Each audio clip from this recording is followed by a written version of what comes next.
शैतान को 1000 वर्ष के लिए अथाह कुंड में डालना। 20 फिर मैंने एक स्वर्गदूत को स्वर्ग से उतरते देखा, जिसके हाथ में अथाह कुंड की कुंजी और एक बड़ी जंजीर थी। 2 और उसने उस अजगर अर्थात पुराने सांप को, जो शैतान है, पकड़कर 1000 वर्ष के लिए बांध दिया। प्रका 12:09 3 और उसे अथाह कुंड में डालकर बंद कर दिया और उस पर मुहर कर दी कि वह 1000 वर्ष के पूरे होने तक जाति जाति के लोगों को फिर न भरमाए। इसके बाद अवश्य है कि थोड़ी देर के लिए फिर खोला जाए। मसीह के साथ 1000 वर्ष तक राज्य करना। 4 फिर मैंने सिंहासन देखे और उन पर लोग बैठ गए और उनको न्याय करने का अधिकार दिया गया। और उनकी आत्माओं को भी देखा, जिनके सिर यीशु की गवाही देने और परमेश्वर के वचन के कारण काटे गए थे, और जिन्होंने न उस पशु की और न उसकी मूर्ति की पूजा की थी और न उसकी छाप अपने माथे और हाथों पर ली थी। वे जीवित होकर मसीह के साथ 1000 वर्ष तक राज्य करते रहे। दानी 7:22 5 जब तक ये 1000 वर्ष पूरे न हुए तब तक शेष मरे हुए न जी उठे। यह तो पहला पुनरुत्थान है। 6 धन्य और पवित्र वह है जो इस पहले पुनरुत्थान का भागी है। ऐसों पर दूसरी मृत्यु का कुछ भी अधिकार नहीं, पर वे परमेश्वर और मसीह के याजक होंगे और उसके साथ 1000 वर्ष तक राज्य करेंगे। शैतान का विनाश। 7 जब 1000 वर्ष पूरे हो चुकेंगे तो शैतान कैद से छोड़ दिया जाएगा। 8 और उन जातियों को जो पृथ्वी के चारों ओर होंगी, अर्थात गोग और मागोग को, जिनकी गिनती समुद्र की रेत के बराबर होगी, भरमाकर लड़ाई के लिए इकट्ठा करने को निकलेगा। 9 और वे सारी पृथ्वी पर फैल जाएंगी और पवित्र लोगों की छावनी और प्रिय नगर को घेर लेंगी और आग स्वर्ग से उतरकर उन्हें भस्म करेगी। यह 39 6 10 और उनका भरमाने वाला शैतान आग और गंधक की उस झील में, जिसमें वह पशु और झूठा भविष्यद्वक्ता भी होगा, डाल दिया जाएगा और वे रात दिन युगानुयुग पीड़ा में तड़पते रहेंगे। मत्ती 25:46। श्वेत महासिंहासन और अंतिम न्याय। 11 फिर मैंने एक बड़ा श्वेत सिंहासन और उसको जो उस पर बैठा हुआ है देखा, जिसके सामने से पृथ्वी और आकाश भाग गए और उनके लिए जगह न मिली। मत्ती 25:31 भज 47:8। 12 फिर मैंने छोटे बड़े सब मरे हुओं को सिंहासन के सामने खड़े हुए देखा और पुस्तकें खोली गईं, और फिर एक और पुस्तक खोली गई, अर्थात जीवन की पुस्तक, और जैसे उन पुस्तकों में लिखा हुआ था, उनके कामों के अनुसार मरे हुओं का न्याय किया गया। दानी 7:10 13 और समुद्र ने उन मरे हुओं को जो उसमें थे दे दिया, और मृत्यु और अधोलोक ने उन मरे हुओं को जो उनमें थे दे दिया, और उनमें से हर एक के कामों के अनुसार उनका न्याय किया गया। 14 और मृत्यु और अधोलोक भी आग की झील में डाले गए।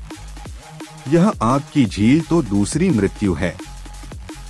15 और जिस किसी का नाम जीवन की पुस्तक में लिखा हुआ न मिला, वह आग की झील में डाला गया। 21 फिर मैंने नए आकाश और नई पृथ्वी को देखा, क्योंकि पहला आकाश और पहली पृथ्वी जाती रही थी और समुद्र भी न रहा। यशा 66:22 2 फिर मैंने पवित्र नगर नए यरूशलेम को स्वर्ग से परमेश्वर के पास से उतरते देखा, और वह उस दुल्हन के समान थी जो अपने दुल्हे के लिए श्रृंगार किए हो। 3 फिर मैंने सिंहासन में से किसी को ऊंचे शब्द से यह कहते हुए सुना, देख, परमेश्वर का डेरा मनुष्यों के बीच में है। वह उनके साथ डेरा करेगा और वे उसके लोग होंगे, और परमेश्वर आप उनके साथ रहेगा और उनका परमेश्वर होगा।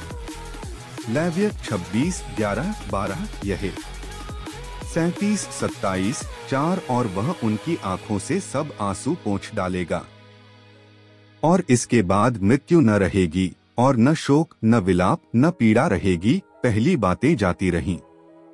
यशा 25:8 5 और जो सिंहासन पर बैठा था उसने कहा, मैं सब कुछ नया कर देता हूँ। फिर उसने कहा, लिख ले, क्योंकि ये वचन विश्वासयोग्य और सत्य हैं।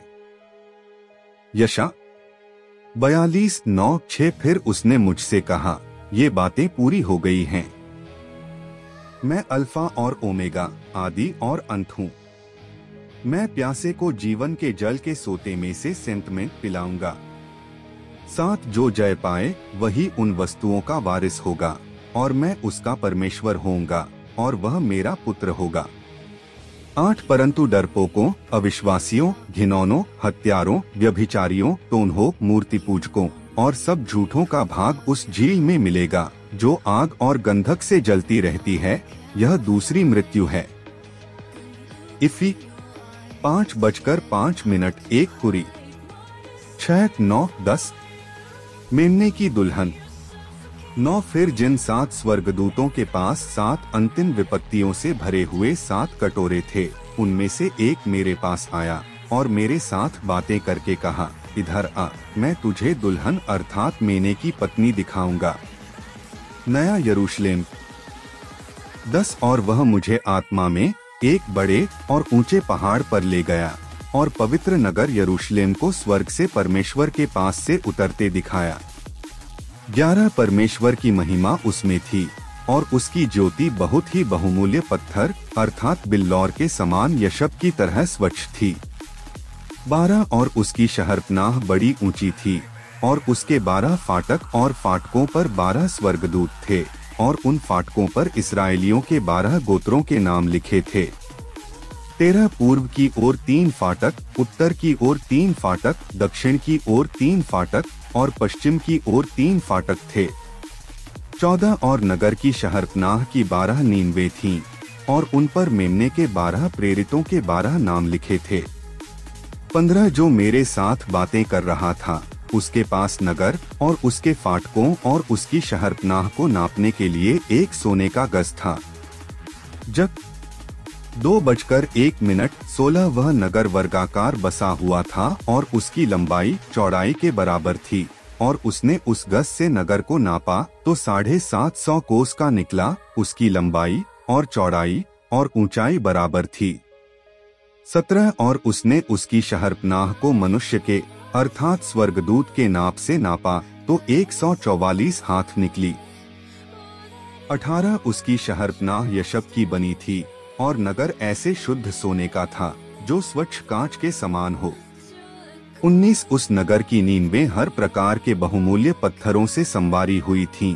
पहली नींव यशब की, दूसरी नीलमणि की, तीसरी लालडी की, चौथी मरकत की, यशा 54, 11, 12, 20 पांचवी गोमेदक की, 6वीं माणिक्य की, 7वीं पीतमणि की, 8वीं पेरोज की, 9वीं पुखराज की, 10वीं लहसनीय की, 11वीं धूम्रकांत की, 12वीं याकूत की थी। 21 और 12 फाटक 12 मोतियों के थे। एक एक फाटक एक एक मोती का बना था और नगर की सड़क स्वच्छ कांच के समान शुद्ध सोने की थी। नए यरूशलेम की महिमा 22 मैंने उसमें कोई मंदिर न देखा, क्योंकि सर्वशक्तिमान प्रभु परमेश्वर और मेमना उसका मंदिर है।